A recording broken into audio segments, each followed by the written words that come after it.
ये जो आज तुम सांप्रदायिकता का जहर झेल रहे हो ना, ये अंग्रेजों ने पैदा किया था। इतिहास विषय सीखने के लिए है अतीत से। हमारा आदर्श कौन होना चाहिए? हमारे समाज में किस शासक की चर्चा होनी चाहिए? अशोक की, सम्राट अशोक की। यार अशोक भाई,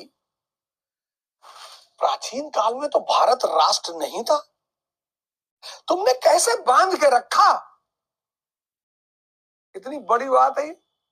अशोका द ग्रेट।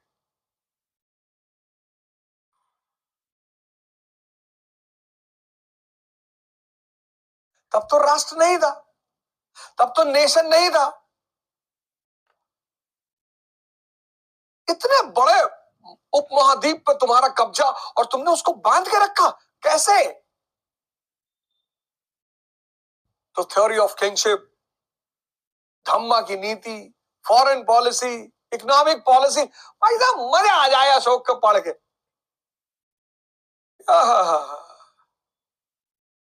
क्या बात है। इसलिए इतिहास पढ़ा जाता है। इतिहास झगड़ा करने के लिए नहीं है।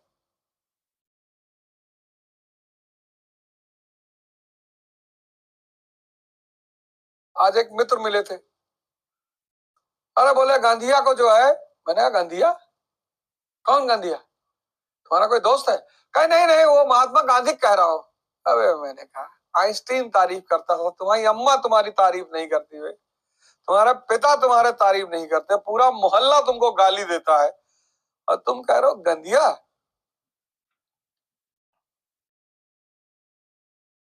तुमको नर्क में एक स्पेशल कड़ाहे में उबाला जाएगा।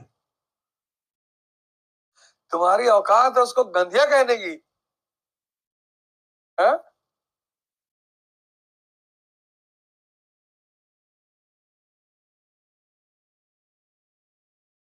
1906 में बनी मुस्लिम लीग। सांप्रदायिकता की धारा किसने शुरुआत की? अंग्रेजों ने, ब्रिटिश हुकूमत ने। ये कम्युनलिज्म का जहर पैदा किया ब्रिटिश हुकूमत ने। उस कम्युनलिज्म के जहर का परिणाम रहा मुस्लिम लीग 1906 में।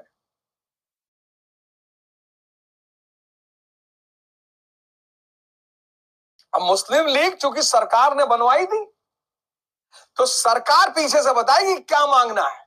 तो 1906 में बनी मुस्लिम लीग, और 1909 में जब इनका अधिवेशन हुआ अमृतसर वाला, अमृतसर, तो इन्होंने सरकार से मांग की कि साहब, बोले हाँ, बोले साहब हमको सेपरेट इलेक्टोरेट दे दो साहब, पृथक निर्वाचक मंडल। और पिछले लेक्चर में मैंने कहा इसी ने पाकिस्तान बनाया, पृथक निर्वाचक मंडल ने।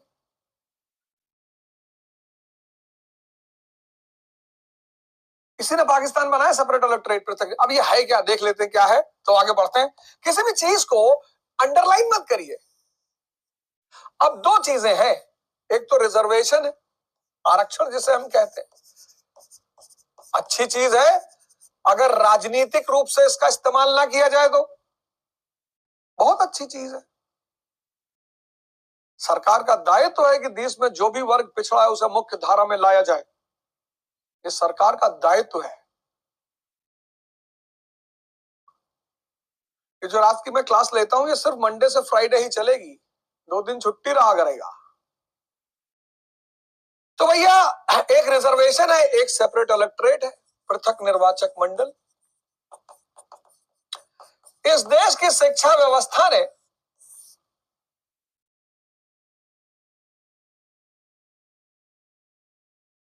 लड़कों से कहा रटो, रटो और रैंचो की तरह बेवकूफ हो जाओ, और तब हम तुम्हें बताएंगे कि जाति संप्रदाय, और तब तुम वोट देना जाति और संप्रदाय के नाम पे। तुम व्यक्ति की क्वालिटी के नाम पे वोट मत देना।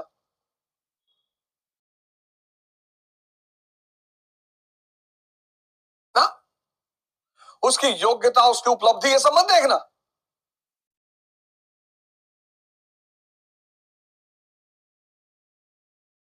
रटा रटा के रटा रटा के रटा रटा, जिसके पास जाओ वही पूछता है अच्छा इंटर का, अभी 10th का रिजल्ट आने वाला है, बच्चे परेशान है, बच्चे परेशान है। मैं हाथ जोड़ के माँ बाप से कहता हूं कृपया करके अपने बच्चों को कुछ मत कहिए।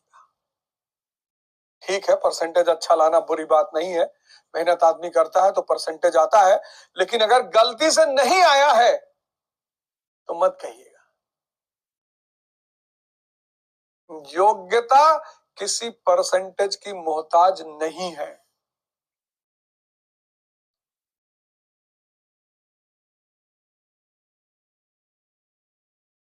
योग्यता की पैमाना नापना परसेंटेज के बस की बात नहीं है, और हर बच्चे की ताकत उसके माँ बाप होते हैं।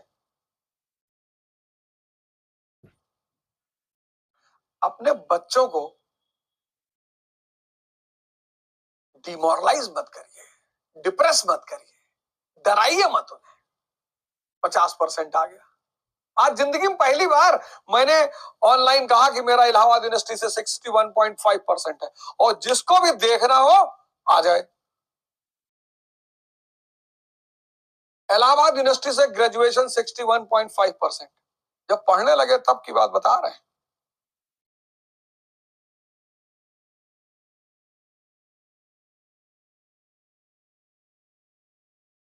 मजा आने लगा तो पढ़ने लगे, पढ़ने लगे तो परसेंटेज अपने आप आने लगा।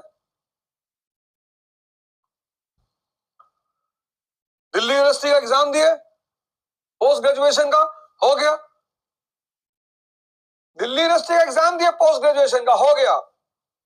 फिलॉसफी से कॉलेज मिला जाकिर हुसैन।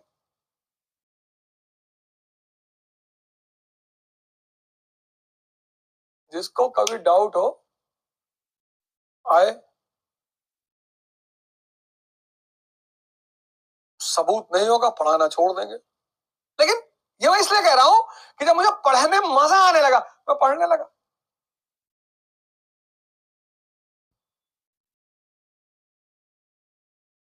लखनऊ यूनिवर्सिटी से एंट्रेंस दिया, लॉ का हो गया।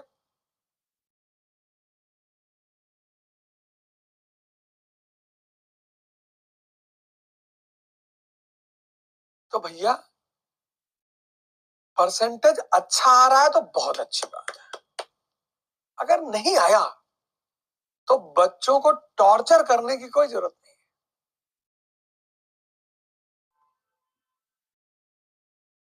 एक से एक परसेंटेज वाले मैंने अपने जीवन में देखा, एक से एक। आंधी चली तो डर के मारे लेट गए, आंधी आ गई, आई होगी भाई आंधी, कोई बात। आंधी तो आना है जिंदगी में, और कहना क्या है भैया, हम चाहते हैं कि जिंदगी सुकून से कट जाए। देखो, हम चाहते हैं कि जिंदगी शांति और सुकून से कट जाए, और सपना है कि भगवान कृष्ण की तरह जिए, क्राउन पहन ले, और जीवन में 50-60 गोपियां हो, और द्वारिका जैसा राज्य हो, और राधा जैसी प्रेमिका हो। लेकिन साथ में कंडीशन और है भैया, हम चाहते हैं शांति और सुकून से जिए। शांति और सुकून से जीने के लिए भिखमंगा होना पड़ता है, और कोई रास्ता गुरुजी है नहीं। शांति और सुकून से जीने के लिए चपरासी होना पड़ता है, और कोई रास्ता है नहीं। जहां महत्वाकांक्षा है वहां संघर्ष है, और जहां संघर्ष है वहां शक्ति चाहिए, मन की, तन की। और शक्ति पाने के लिए तपस्या करना पड़ता है, कोई रास्ता है नहीं गुरुजी।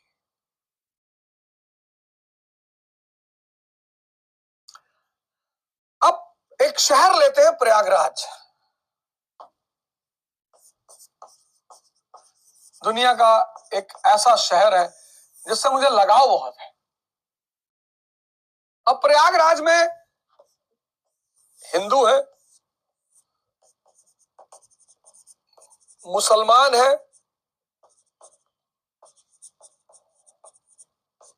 सिख है, ईसाई है।